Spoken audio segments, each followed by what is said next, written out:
Channel में पुनः एक बार फिर आपका स्वागत है। हम जो यहाँ देख रहे हैं बायो के एक सेक्शन उत्सर्जन के विषय में हमने यहाँ बहुत सारे चीज़ को देखा और अभी जो हम देखेंगे यहाँ हम जो उत्सर्जी अंग है कौन मेरा वृक्क, उसके एक भाग वृक्काणु के विषय में जानेंगे, जिसका हमने एक भाग मतलब कि एक स्टार पॉइंट देके आपको लिखाया था। ये क्या है? ये वृक्क की संरचनात्मक एवं क्रियात्मक इकाई कौन? वृक्काणु। और यही मेन भाग है किस चीज़ का? मानव उत्सर्जन अंग का ये सबसे महत्वपूर्ण भाग है, क्योंकि इसी को क्या बोलते हैं? वृक्क का संरचनात्मक एवं क्रियात्मक। संरचनात्मक के साथ साथ ये क्या है? क्रियात्मक भाग भी है। ठीक है, ये जो आप अपने सामने देख रहे हैं, तो आपको देखिए जिस तरीके से यहाँ क्या है, हमने आपको क्या बोला था? एक ऊन का पोला है, ऊन के पोले में से दो भाग को निकाल दीजिए तो वो क्या बनेगा? एक मेरा जो बनेगा वो वृक्क धमनी की शाखाएं बनेगी, जो क्या होगी? वृक्क धमनी की शाखाएं होगी जो कि उलझी हुई होगी, मतलब ये दोनों साइड से होगा। ठीक है, ऐसा नहीं है कि ये एक साइड से होगा। यदि ये जो है आप जैसे कि हमने किरनी बनाया था, क्या किरनी बनाया था? इस टाइप से किरनी बनाया था हमने, और उसको क्या किया था? दोनों साइड से अटैच किया था। मतलब यहाँ से जो निकल रही थी वो क्या हो रही थी? मेरी मूत्राशय से आके दोनों अटैच हो रहा था। तो जब यहाँ अटैच हो रही थी तो एक बात ये जो अटैच होगी और यहाँ जो भाग होगा, ये एक भाग इधर भी होगी और दूसरा भाग इधर भी होगा। ठीक है, क्या? वृक्काणु। याद रखिएगा, ये जो होगी दोनों तरफ पाई जाएगी। मतलब मेरे दो वृक्क हैं तो दोनों वृक्क के साइड में वो पाया जाएगा। ठीक है, चलिए अब जो यहां देखें कि वृक्क शिरा मतलब ये वृक्क शिरा की शाखाएं और वृक्क धमनी की शाखाएं। शाखा मतलब आप समझ रहे होंगे ब्रांच। क्या होगी वो? ब्रांच होगी, मतलब दो या दो से अधिक होगा। ब्रांच किसको हम बोलेंगे? वो चीज़ शाखा आप समझ रहे होंगे, मतलब कि आप एक साधारण सा चीज़ समझिए कि आपके गांव में एक क्या है? यूनियन बैंक की शाखा है। क्या है? यूनियन बैंक की शाखा है। तो उसके अंतर्गत कितने सीएसपी चलते होंगे, या जिसको आप क्या बोलते हैं? सीएसपी ही बोलते हैं। कितने सीएसपी चलते हैं? बहुत सारे सीएसपी चलते हैं। तो वो किस चीज के कंट्रोल में रहेगा?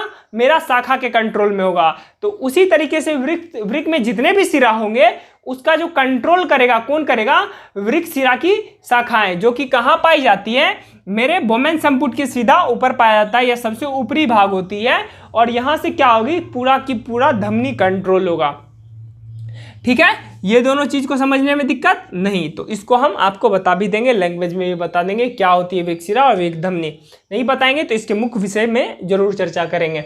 अब देखिए हमने इसके फिर सेकंड टॉपिक को क्या देखा था? सेकंड भाग को देखा था बोमेन संपुट। हमने आपको बताया था कि बोमेन संपुट क्या होती है? एक कटोरे की समान संरचना होती है।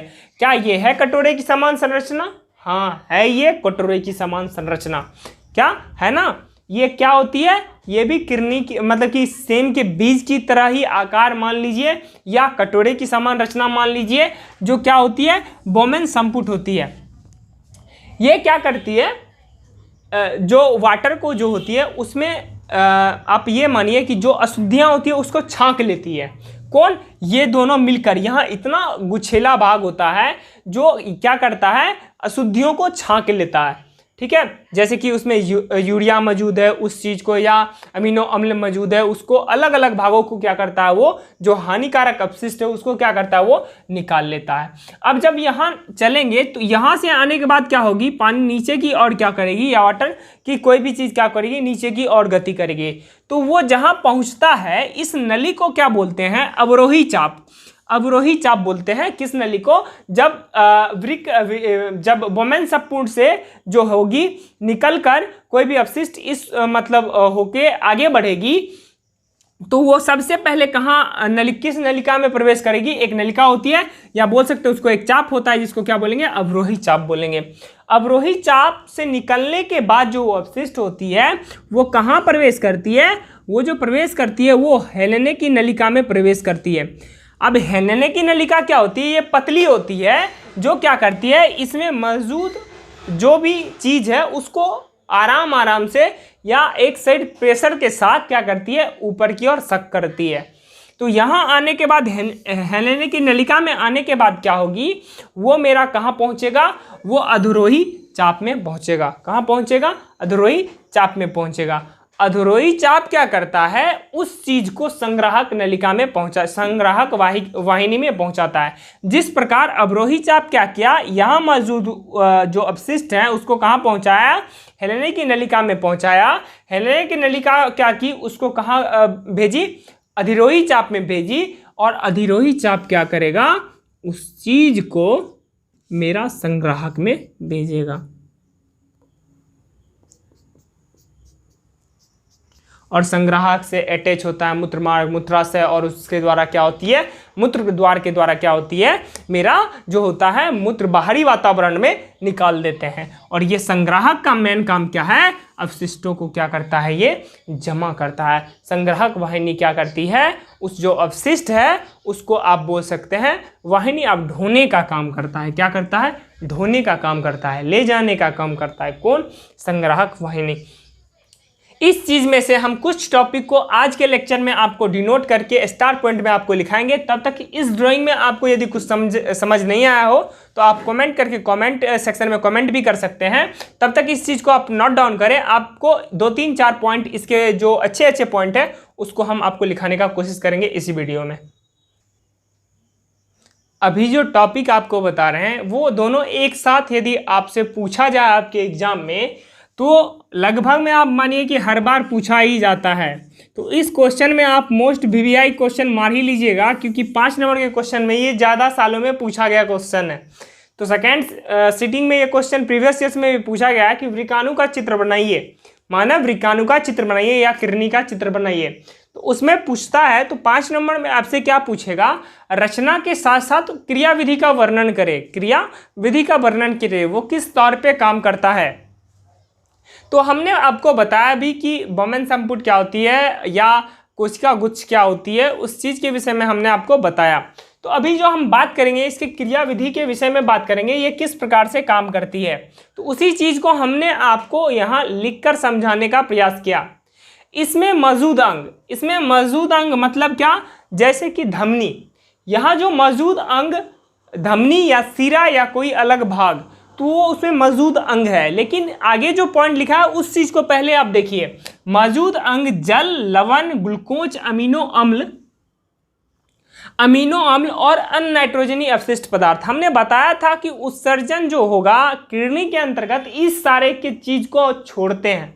मतलब इसमें मौजूद ये सारे चीज को क्या करते हैं हम, जैसे कि इसमें जल, लवण, ग्लूकोज, अमीनो अम्ल और अन्य नाइट्रोजनी पदार्थ, मतलब जो अलग अपशिष्ट है, बेकार है, जिसका कि हमको यूज नहीं है, उस अपशिष्ट पदार्थ को क्या करता है, कोशिका गुच्छ में से छानकर बोमेन संपुट में क्या होती है, वो आ जाती है। मतलब क्या होती है, वो कोशिका गुच्छ में से छानकर, हमने क्या बताया था, कोशिका गुच्छ में क्या होती है, बहुत सारी आप बोल सकती है शाखाएं, किस चीज की, सीरा की और धमनी की उपस्थित होती है, जो क्या करता है, छान लेता है। किस चीज को छान लेता है, तो वो इन सारे चीज को छान लेता है, जल, लवण, ग्लूकोज, अमीनो अम्ल और अन्य नाइट्रोजनी अपशिष्ट को। उसको छान करके कोशिका गुच्छ से कहाँ ले आएगा, बोमेन संपुट में आ जाती है।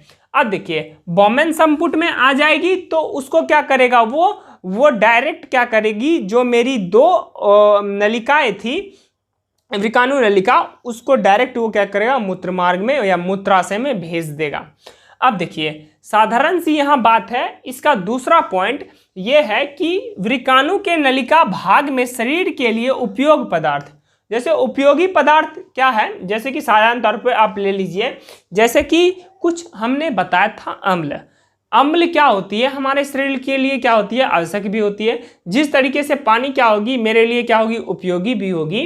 तो जिस तरीके से यहाँ क्या है, हम जल को बाहरी वातावरण में त्याग रहे हैं, तो कुछ जल क्या होगी, हमारे लिए जरूरी भी होगी, क्योंकि हमारे शरीर में जो होती है कुछ ना कुछ परसेंटेज जल की होना चाहिए, मतलब 70 to 80 या 60% जल की उपस्थिति अनिवार्य है। क्यों अनिवार्य है, वो आप साधारण सी बात तौर पे समझते हैं कि यदि गर्मी का दिन है, आपका पसीना आ रहा है, समझने वाली बात है। तो वो जो जरूरी वाला मतलब कि जो अवशिष्ट है उसको तो हम त्याग देंगे, लेकिन जो जरूरत है हमको उस जल का, तो उस जल का क्या करेंगे, वो जल कहाँ से आपूर्ति करेंगे। यदि हम नहीं पी रहे हैं तो वो जल कहाँ से आएगा। साधारण सी बात है कि हमारे शरीर में इन सभी चीज में से जल, लवण, ग्लूकोज, अमीनो अम्ल में से किसी भी चीज का जरूरी पड़ेगी तो वो अपने आप खुद, क्योंकि मानव जो हमारे शरीर का स्ट्रक्चर या ढांचा को निर्माण किया है, किसी ना किसी रीजन से अलग तरीके से क्या किया है, स्ट्रक्चर या ढांचा को क्या किया है, बनाया है। तो इसलिए जो चीज़ की आपूर्ति या जो चीज़ हमको चाहिए वो अपने आप इस शरीर क्या करता है, संतुलित करने के लिए। जिस तरीके से हमें भूख लगती है तो हम खाने के लिए क्या करते हैं, मतलब खाना बनाते हैं और उसको क्या करते हैं, खाते हैं। तो उसी तरीके से यहाँ जो चीज़ इसको ज़रूरत होगा, जैसे वृकाणु की मतलब नलिकाकार भाग, नलिकाकार भाग में हमने आपको बताया अवरोही चाप, हेलेने की नलिका, अधिरोही चाप। तो वो जो भाग होगी शरीर के लिए उपयोगी पदार्थ को क्या करेगा, वो क्या करेगा, पुनः अवशोषित कर लेगा यदि उसकी जरूरत उसको होगी। तो उस जैसे उसमें किस किस को क्या क्या चीज़ आ जाएगी, बचा हुआ ग्लूकोज आ जाएगा। यदि उसमें से कुछ यदि अमीनो अम्ल हमको आवश्यकता है तो वो अमीनो अम्ल आ जाएगी। साथ ही साथ लवण और जल की एक्स्ट्रा जो जरूरत होगी वो क्या होगी, पुनः अवशोषित हो जाएगी। कहाँ, वृकाणु की नलिकाकार भाग में। तो आप ये चीज़ को समझे, नहीं समझे तो कमेंट सेक्शन में कमेंट करें। इनके कुछ टॉपिक आपको अभी भी बच चुके हैं। आप लोग यहाँ यदि आए हैं तो वीडियो को लाइक बिना किए मत जाइए, जिससे कि हमको एक तरह का मोटिवेशन मिलता रहे। साथ ही साथ जो स्टूडेंट इस चैनल पे नए हैं तो चैनल को सब्सक्राइब कर ले। साथ ही साथ मेरे पिछले वीडियो को, यदि ये वीडियो समझ में नहीं आया हो तो आप पिछले वीडियो को भी देख ले, ताकि एक प्रोसेस वाइज आपको पता चले कि उत्सर्जन क्या है, उत्सर्जन में जो होती है, हम किस चीज़ के उत्सर्जन के विषय में हम बात कर रहे हैं। यहाँ जो हम क्रिया विधि का वर्णन किए, मुख्य रूप से हम जो किए, ये मोस्ट वीवीआई टॉपिक है आपके बोर्ड के लिए। अगले हो सकता है अगले साल आपके एग्जाम में क्यों ना ये पूछ दे, 100% चांस है कि ये पूछ भी सकता है।